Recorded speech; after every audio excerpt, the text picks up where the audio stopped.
We have with us former chairman of ONGC, Sharma, to talk more about that. Mr. Sharma, good afternoon. Thank you so much for your time. You must have seen that news report as well. What are your initial thoughts? Do you think this will be a good proposition from the government side to unlock value in ONGC? Proposition per se, I would say is the correct. Nothing wrong about it. In fact, I was member of one Kelkar committee which submitted report in September 14, and in that recommendation, this was one of the recommendations that non-core activities of ONGC can be separated, can be hived off. But there are, if you look at the history, when the ONGC started operations, these kind of services were not available in this part of the world.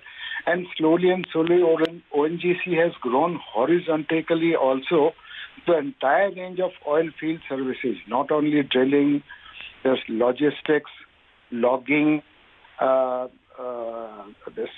offshore, the activities, support services, they have all grown in-house. Now, if you separate these services and ONGC has to hire these services, there's an incremental, the cost of in the form of GST to be paid.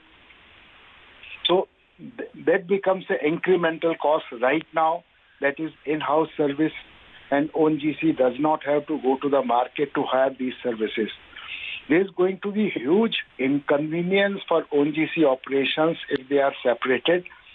What I feel, I have seen this report, nothing wrong about the government thinking that ONGC being a pure E&P company, exploration and production company, the core activities, ONGC should confine to these activities, and all other the services can be hived off, can be privatized or separate verticals made.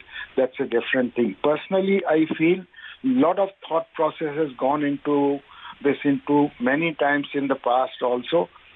At this moment, I feel what the government should do, they should appoint a globally accredited advisor in this field who can give all pros and cons. They can evaluate, including the cost to ONGC, how much money can be realized, and based on those recommendations, informed decisions should be taken rather than simply telling the hiring off. So it's not easy. I can only say I have been on the board of ONGC for 9 years. So I know that it's easier said than done. And maybe the government will not be able to realize the value what they are expecting to hive off these services. So I'm unable to say if you ask objectively, in theory, yes, let ONGC confine to exploration, production, everything to be separated. But then all these services will have to be hired by ONGC. Right now they are in-house available. So that has to be evaluated. What money the government will be able to realize or ONGC will be able to realize by hiring off these services. Right. So there's a lot of thought process has Right. Mr. Sharma, also up till now we've seen that even the BPCL strategic divestment has been in the slow lane, and there has been no major interest from global oil majors. Up till now we have not seen any big names really jumping in fray. Do you think for ONGC's different parts or oil fields, etc., we will see a strong response if they go ahead? I feel personally, I'm still connected with this industry quite closely. Personally, I feel it is going to be more challenging in case of ONGC to hive off these services. BPCL is still an independent entity, still valuation can be done.